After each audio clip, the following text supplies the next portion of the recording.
Ang Ginoo manaa kaninyo. Manausap kanimo.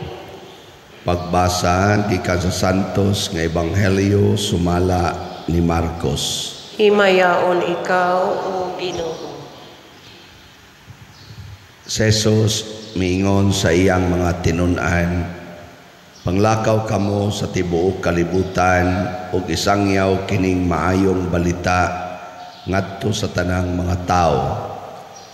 Ang mutuo ug magpabunyag maluwas, apan ang dili mutuo silutan. O kini ang mga timaan sa gahom nga mabatunan nila nga mutuo. Sa akong ngalan maghingilin silag mga yawa ug manulti silag lain-laing mga sinultihan. Kung makakupot silag mga halas o makainom silag hilo, dili sila maunsa. Itapion nila ang ilang mga kamot sa mga masakiton o mga ayo sila. Ang Ebanghelyo sa Ginoo. Daygon ikaw, O Kristo.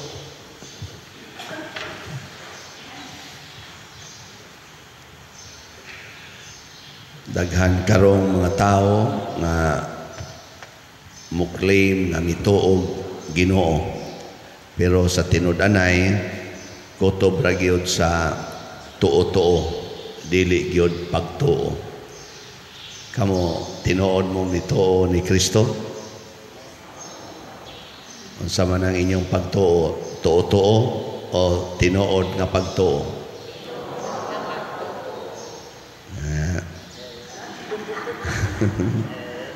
Mulasag mga bata sa grade 1 section C. Ang tinuod nga pagtuo mao ang pagbiya sa atong tawhanong kinaiya nga ilisa nato sa Dios non nga kinaiya.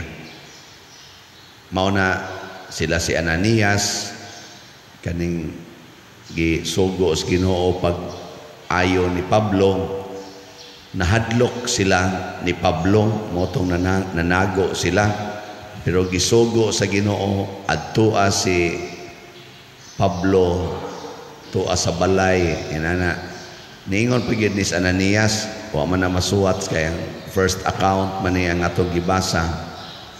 Niingon pagid si Ananias nga mao man ang tawhana ang mianhi aron mi panakpon, aron mi pamatyon.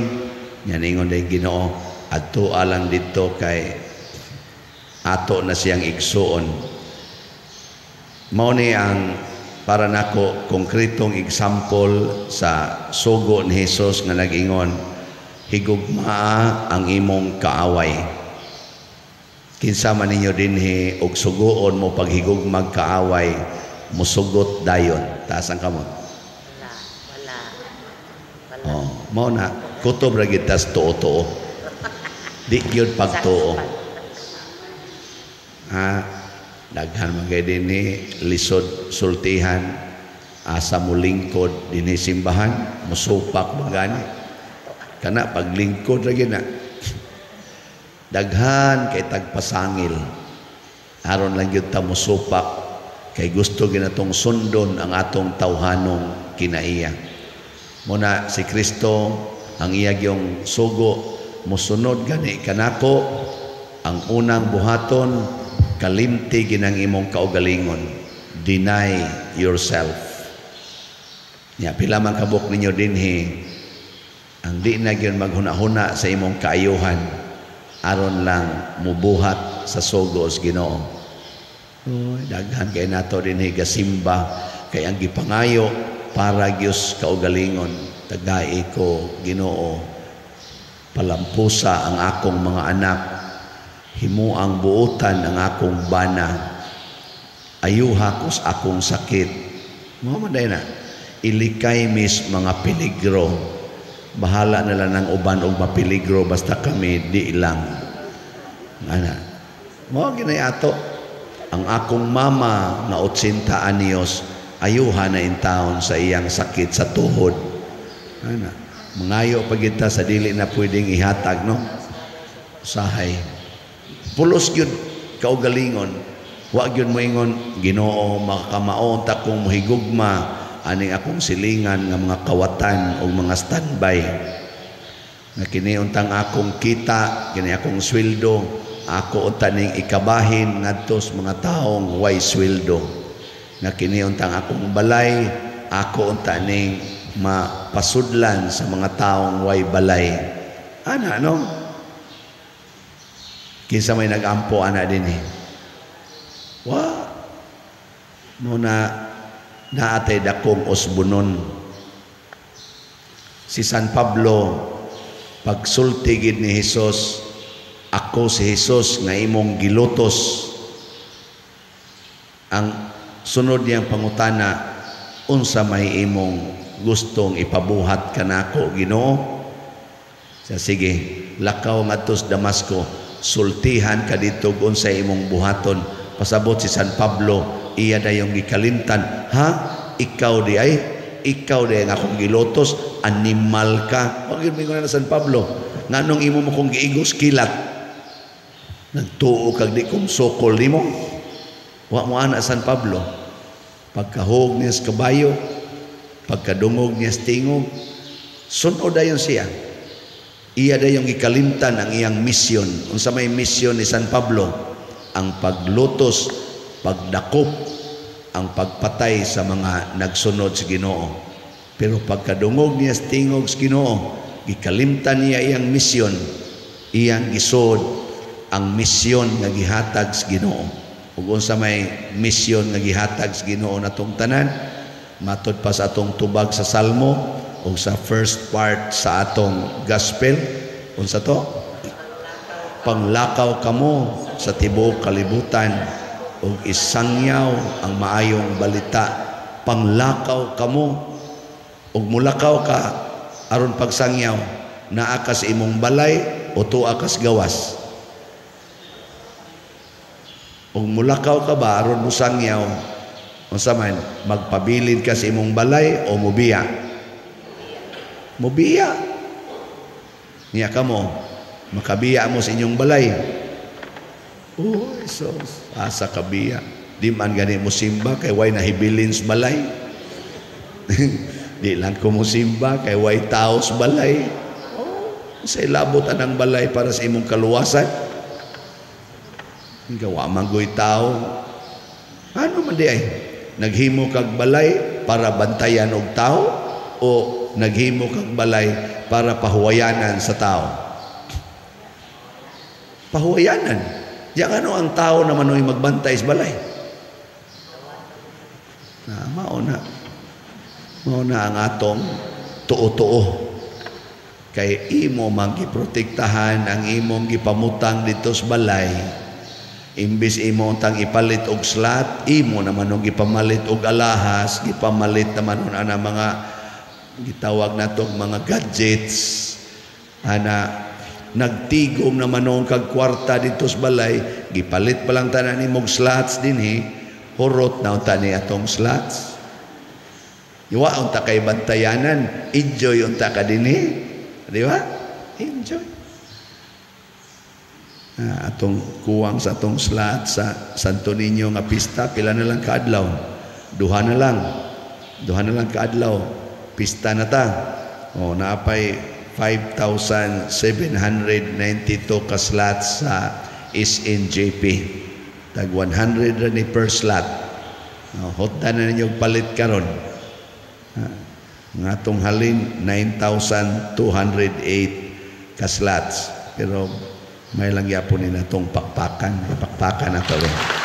Dako-dako na. Kutob ni 27 or kutob karong Domingo 29 ang atong pagpamaligya. Tag mahurot ni. Niya sa ato sang dupes, niabot ng atong halin o 18,068 ka slots. Pakpakya ko. Buutan gid ninyo. Pero napay 36,932 ka slots na nahibilin. og inyo nang ipamalit dinhi makabiya gyud mog balay aron isangyaw ang maayong balita. Ug unsa may maayong balita ni Kristo, bulahan kamong mga kabos. Mao ni ang gauna gyud nga maayong balita ni Kristo. Nganong bulahan ang mga kabos? Kay inyo ang gingharian sa langit. Kinsa dinhi ang mutuo nga maayong balita ni kun mahimo tang kabos. Ta sa kamot. Ay usa, duha, tulo, upat, 5, 6, 7. Wow. Hinaoton ta iguli ninyo masunog tong inyong balay. No. Di man mo katangtang sa inyong koral. Haron madako-dako ang agianan sa silingan. Sige gani mong pangural. Pero congratulations kung tinuod kina inyong pag-isas kamot. Kana bang mag-uulta kung wa na tay kwarta, di na maayo ha. Kinahanglan mag-anam og kagamay ang imong kwarta, mag-anam jud unta kag kalipay. Kay bulahan man ang kabos. Kana bang mataktak kas trabaho, nang masakit ka, niya ang imo sang anak mahagbong sa eskwela, niya makanser ang imong asawa. Ana ba? Mo na bulahan para sa Ginoo. Pero para nato dimalas na, dimalas. Mo na wa na ta mo appreciate nga si San Roque, labaw patos cancer ang iyang sakit. Si Saint Teresa of the Child Jesus, namatay gyapos iyang sakit, wa na ta ni appreciate. Pero sige tang hikap ni San Roque, ayuha kos akong sakit. Ingo San Roque, nabuang ka diha, namatay magikos akong sakit, ayuhon ta na hinuon ka. No? Ay, Bishop Chupilo kamumot, bantay in taon mi sa among pagbiyahe. Ingon des Bishop Chupilo kamumot, namatay mangikos akong pagbiyahe kay nabangga. May raon tag mabangga saga. Simba ko in taon Bishop Chupilo kamumot. Gikan para ba mi dinhi padung para ba mi sa Simala kay mao nay ruta adtog Simala hapit usa Bishop Chupilo kamumot. Or gikan Simala hapit sa ni Bishop Chupilo kamumot sa na dia Karkar unya mag-ampo dayon. Nya kay mauli para ba mi Davao, mauli pa mi Cagayan, Bishop Chupilo kamumot panalip di taong among biyahe. Ingos Bishop, ako gani gikan sa seminaryo padung sa Karkar, wa ko kaabot kay nabangga akong gisakyan. Mayon tag mabangga san mo aron san mo mahimong venerable.